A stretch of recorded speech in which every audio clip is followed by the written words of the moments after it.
You have begun to accumulate quite a collection or stack of precious metals products. Now you're wondering, where do I store it and how do I store it? Well, in this video, we're going to answer both of those questions in great detail. And it's everything you ever wanted to know about storing precious metals. So let's explore.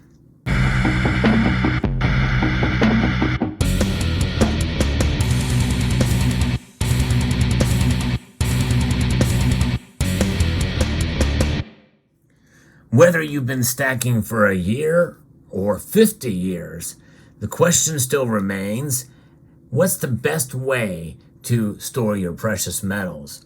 Not everybody will give you the same answer, but we're going to go through all of the options for storing precious metals and your collectible coins in this video. We're going to break it down in several different areas.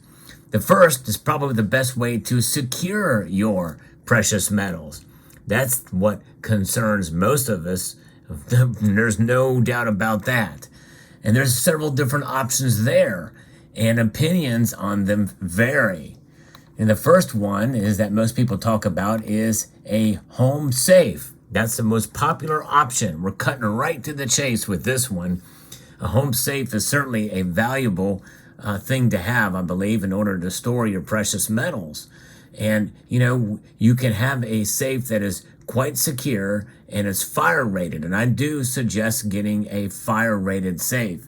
In fact, some have even say that you should get one with a minimum rating of what's known as Class C that provides at least 1 hour of tool resistance. The caveat is, although it's your option, there's some that say you should not buy gun safes. They can look fancy and be strong, but they're generally rated A or B and do not provide tool resistance. But of course, some of these gun safes are actually very well built as well too. But fire protection and rating for tools is something that should be considered when buying that safe. And now another thing too is when you're thinking about purchasing this safe is where to put it in your home. You want to have it in a very inconspicuous place, somewhere that's not easily visible. In fact, some even suggest that if you're going to do that, you should actually buy another safe that's actually a fairly decent safe that is out in the open. That is a dummy safe. And you could store fake gold and silver or lesser priced items in there so that if you are ever burglarized, they're going to think, well, that's the only one. And then you can rest assured that your other safe that is very well hidden is going to be safe, because they're going to go for the most easiest access target possible that will provide as little resistance as possible. But you don't want to have something that's just very easy to break into either. You got to make it seem believable. But decoys are certainly something to consider when storing precious metals, to throw thieves off. However, when you're thinking about a safe like that, it really is about having something that is going to protect your precious metals so that you don't become a target. So having it hidden either in a wall, in a floor, or in a hidden room in your house, if you can afford to have such a thing. But the thing is precious metals do take up a lot of space. So you might have to think of several locations to hide your gold and silver. In fact, safes may not be the most effective way. There are also other ways that you can have concealed storage in areas that may not necessarily be safe in terms of fire protection or tool protection, but they're places where criminals would never think to look.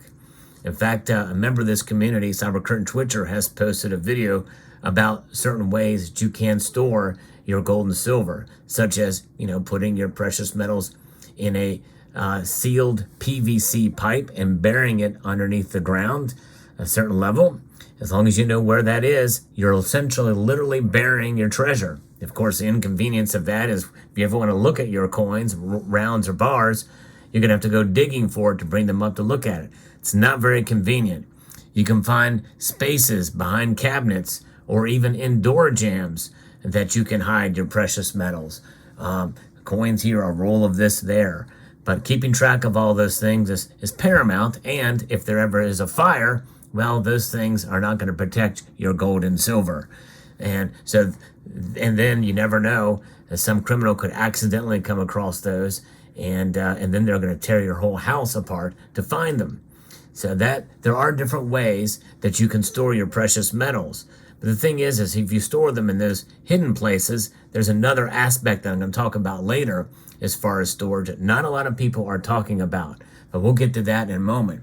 Nonetheless, there's a lot of benefits to having a home safe, and then also having a safe that is a decoy, for sure. Now, there are some disadvantages to having a home safe, is that, essentially, if somebody knows you have precious metals, no matter how good the safe is, you're going to potentially be a target.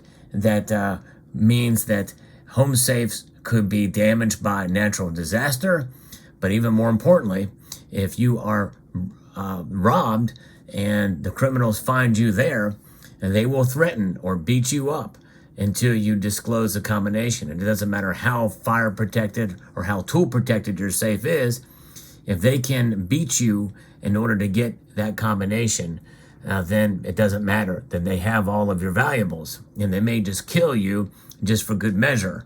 So that's why security must extend beyond just having a home safe, even if you tell nobody about it. If you're going to store your precious metals at home, you want to have a surveillance system with a camera system that covers every square inch inside of your home and of your entire property. In fact, even beyond that, so you can see who's coming and going from anywhere, no matter where you are at. Something that is secure enough that if somebody cuts the power or internet, that it still works. That's very important. And there are systems out there that you can use in order to do that. So be prepared. Have multiple layers of protection. That's very important for safe, secure storage, especially if you're going to store your precious metals at home. If you have the luxury, such as I, then you can store your precious metals in alternate locations with trusted family member or friends that may have even more secure protection than you have. And it removes you from being a target. So keep that in mind too. But that is a form of counterparty risk. And that's what we're going to talk about here as far as storage, because there's always risk when you have precious metals, whether you have them yourself or you have them with somebody else. That's called counterparty risk. It's just a matter of how many parties are involved in that risk. If you have someone else store it for you, and we're going to get to that in a moment, outside of friends and family that you trust with your life, that's still counterparty risk for one reason or another. And there's also the idea of that possession is 9 cents of the law, considering how long that the precious metals may be in that friends or family site. Will they claim that? That is something else you must consider before doing that. If you store your precious metals at home in your own safe, that is single party risk. And that is something that not a lot of people are talking about. Single party risk is very important and should not be dismissed. So you have to trust yourself with your precious metals. And what does that mean? That is being ultimately secure, having those multi-levels of security, minimizing the risk as much as possible. Do not disclose that you have precious metals. In fact, they should be hidden away, and don't tell anybody about them. And so it's good to have a surveillance system. That's layer of security number one outside the home safe with a combination or what have you, with the double fire protected and also rated Class C and above or whatever, with the best protection against being broken into from tools. So a security system and an alarm system that will automatically contact the authorities if it is triggered, and then they come running, and the police will be there hopefully within minutes. But the other layer on top of those two, especially if you're in the house, is to have plenty of firepower. That's right, a lot of guns. And in fact, I would encourage you to find discrete locations within every room of your home with a weapon ready to go if needed. And also plenty of ammo, obviously. That can't be stressed enough as far as as far as having plenty of ammunition along with your guns. But you have to be very tactful about that, and understand that if a criminal were to come in to your home, there's a chance that they could happen upon a gun as well too. So don't make it so obvious, but have it somewhere that you know where to get it if needed to be, no matter what room you are in. But nonetheless, that's another layer of protection to keep your precious metals safe. That's the most important thing. Now let's talk a little bit about counterparty risk, because there are some advantages to having your precious metals stored elsewhere.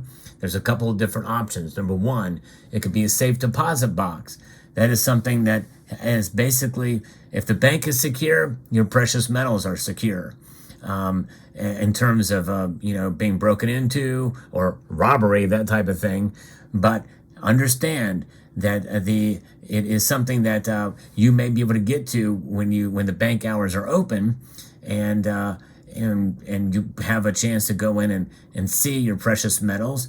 The chances of them being stolen from there are much less likely, I think, than other places. But nonetheless, there's limited space there, and it does cost to store there, but it's a relatively low cost. Now, there's a lot of disadvantages, because I don't really recommend this method. I do not recommend storing in a safe deposit box. They are not FDIC insured, and obviously you can't get to your precious metals on holidays or weekends. So it's not convenient, and if you want to be able to enjoy your collection, well, obviously you're going to have to wait for the bank hours.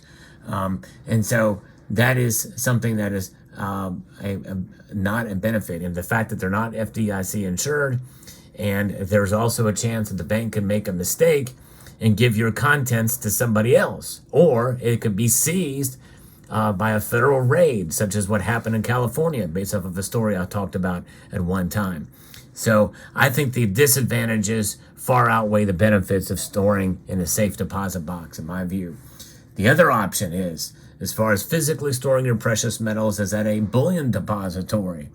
Now, a bullion depository, if it's a trusted bullion depository, will have 24-hour surveillance and security that provides, peace of mind about having your valuables in a third-party storage option. There are plenty of good ones out there. I've never used them, but obviously they're mostly tied with IRAs and that type of thing. And the same rule applies, is that you don't have access to them. You really don't know they're there, other than the word of the depositor that holds them, and they may take images for you of your precious metals. I don't know how that works. I've never done it before, but that is an option that I would suggest and recommend. Hey, take a picture of all the items that are in my storage unit or facility or portion of the bullion depository that holds my precious metals. But there's some disadvantages to that as well. You are literally dependent upon them, and they have a chance, and some of them have not been reputable. We've seen cases where some of these places have stolen or have not even stored the precious metals in their depositories in the first place. So and the drive to get to the facility, or the flight to get to the facility, is another thing. You're dependent on them to ship them to you. Then you have shipping costs, and you also have the cost for storage, because you'll pay an annual fee to have your precious metal stored there, which essentially is bleeding your money out.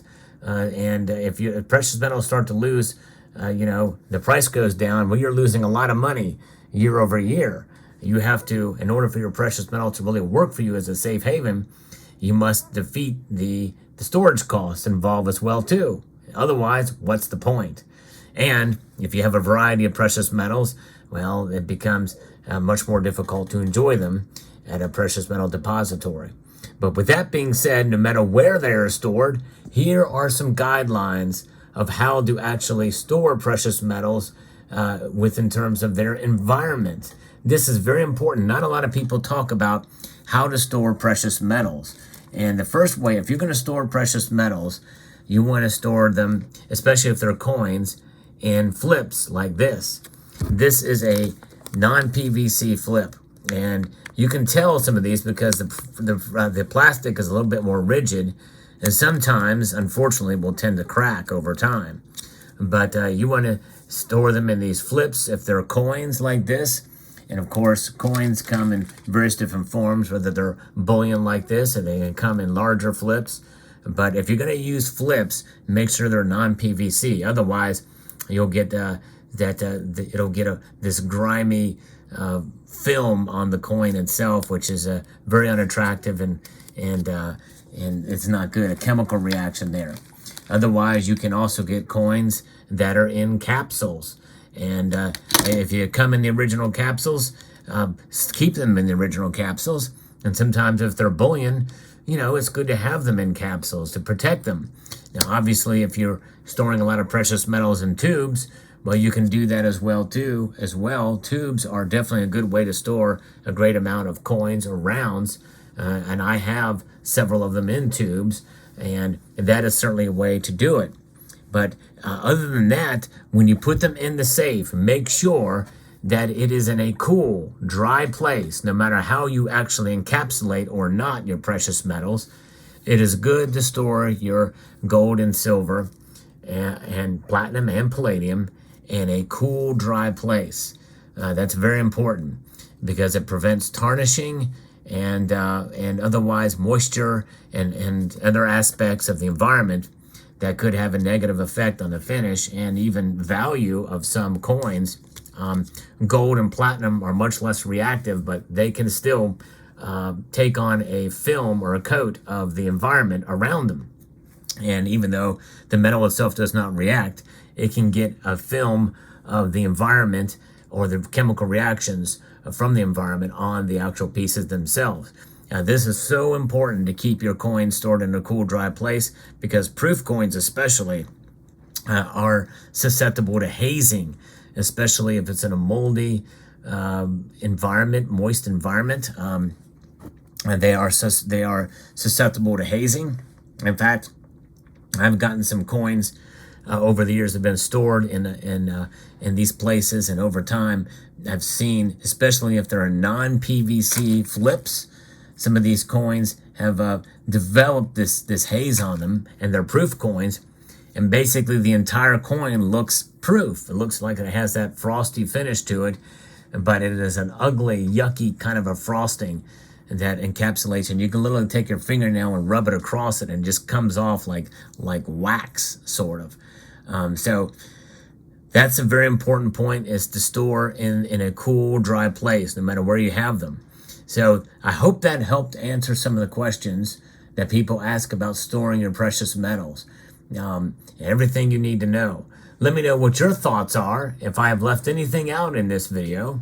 I hope you found it informative, insightful, and educational. And I would like to extend a multitude of gratitude to all of you for taking the time to watch this video, and to encourage you to please rate, share, comment, and subscribe.